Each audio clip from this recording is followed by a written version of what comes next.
بھی جائے گا آدمی. تو روٹی کا حصول آسان ہے یا گھر کا؟ روٹی کا آسان ہے. حالانکہ روٹی کے بننے میں قدرت یعنی روٹی کا بننے کا پروسیس بہت مشکل ہے. گھر بنتا ہے سیمنٹ اور بجری سے, جو اسی زمین سے نکلتا ہے بغیر کسی کوئی زیادہ اس میں کوئی کلاکاریاں نہیں ہوتی, اور گھر مٹی کا بھی بن جاتا ہے. یہیں سے گارا اٹھاؤ, پانی ڈالو, بھوسا ڈالو اور اینٹیں بنا کے اور پتھر لا کے فٹ کر دو, گھر بن جائے گا. لیکن گھر بنانا مشکل ہے, روٹی کھانا, روٹی کا حصول آسان. حالانکہ گندم کے بننے کا جو پروسیس ہے وہ بہت مشکل ہے. وہ تو ابھی تک سائنسدان پڑھ رہے ہیں کہ کیسے بنتی ہے. ابھی تک پورا مسئلہ وہ حل نہیں ہوا ہے کہ گندم بنتی کیسے ہے, یعنی کیا کیا عمل ہوتا ہے. پودے کو اور نباتات کو مکمل تھوڑی پڑھا گیا اب تک. پانی برسے گا آسمان سے, زمین کے اندر گوبر مٹی اور گارے کے ملاپ میں کیا کیا قدرت کی صناعی ہوتی ہے اور کیا کیا قدرتی عوامل ہوتے ہیں. اس کے بعد جا کے پودا نکلتا ہے, پھر اس میں خوشے, پھر اس میں گندم, ایک گندم سے ہزاروں گندم, پھر ان ہزاروں میں ہر ایک میں ہزاروں کو پیدا کرنے کی صلاحیت. یہ بڑا مشکل کام ہے, اس کو تو ہزاروں سال سے پڑھ رہا ہے انسان, اب تک پوری طرح سے پڑھ نہیں سکا کہ ہو گیا رہا ہے. کتنا مشکل پروسیس, مگر اللہ نے ہمارے لیے بہت آسان. اللہ نے کہا یہ تمہیں نہیں کرنا, تم نے خالی بیج ڈالنا ہے, پانی برسے گا آسمان سے اور میں ہزاروں گندم پیدا کر دوں گا, کھاؤ, پراٹھے بنا کے کھاؤ. ہم نے بھی 100 پراٹھا کھایا الحمدللہ. حکیم صاحب نے بولا یہ گلا صحیح نہیں ہوگا جب تک پراٹھا, میرا گلا بھی بیٹھا ہوا ہے. انہوں نے کہا پراٹھے چھوڑے, ہم نے کہا دنیا چھوڑ دے گا پراٹھا نہیں چھوڑے گا. دنیا چھوڑ دیں گے پراٹھا نہیں چھوڑ, ناشتے کا مزہ ہی نہیں ہے بھائی. تو لیکن خیر چھوڑنا پڑے گا. تو کتنا مشکل پروسیس ہے, مگر قدرت نے ہمارے لیے بہت سستا کر دیا کہ ایک سے ایک ہزاروں پیدا ہوں گے. یعنی رزق کی کمی کا کوئی سوال پیدا نہیں ہوتا. اگر رزق کی کمی ہو رہی تو ہماری اپنی حماقت سے نا, کسان بیج ہی نہیں ڈال رہا گندم, یا گورنمنٹ پانی نہیں دے رہی اس کو, ڈیم ہی نہیں بنا رہی, تو وہ تو حکومت کی نااہلی ہے نا, وہ تو حکومت کی نااہلی ہے. اور حکومت ہم ہی بناتے ہیں تو ہماری نااہلی ہو گئی. تو بھائی جیسی بنائی ہے وہی چیز ملے گی, جو آپ نے جس کو اوپر لے کر آئے اس جو فیصلے ہوں گے وہاں سے وہ آپ ہی کے فیصلے ہیں. تو کتنا آسان کر دیا اللہ تعالیٰ نے.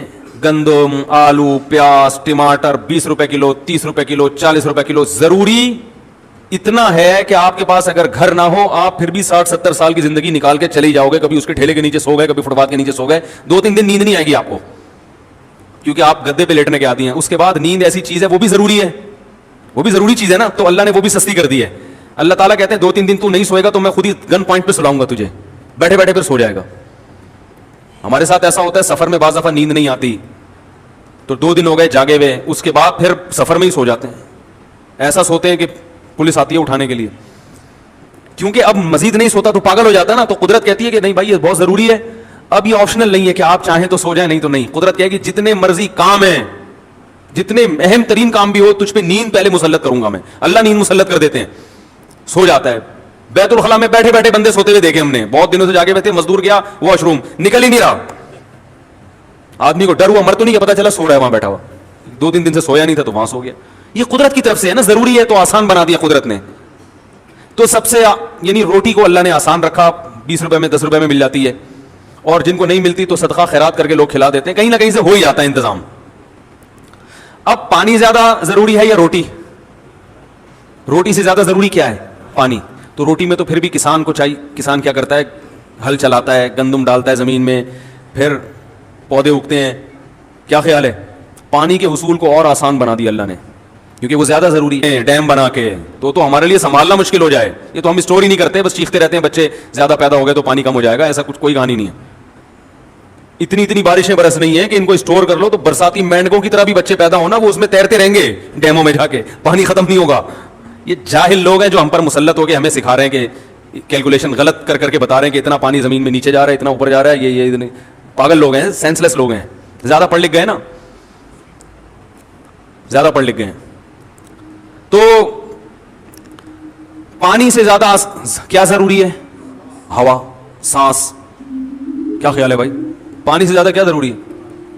پانی تو میرے بھائی دن میں 2-3 گلاس بھی پی لو تو چل جائے گا آدمی. لہذا اللہ نے اس میں ہمیں یہ کہا ہے کہ ارادہ کر کے پیو, جاؤ, پوستیوں کو نہیں ملے گا. پڑے میں بیٹھے میں پیاس لگ رہی ہے, اٹھ کے کولر کی طرف نہیں جا رہے, تو اتنی محنت کر, اتنا سستا بھی نہیں ہے کہ کوئی تمہارے منہ میں پائپ لگا کے جائے. وہ ہمارے حضرت ایک سست آدمی کا واقعہ بیان کیا کرتے تھے کہ 2 سست آدمی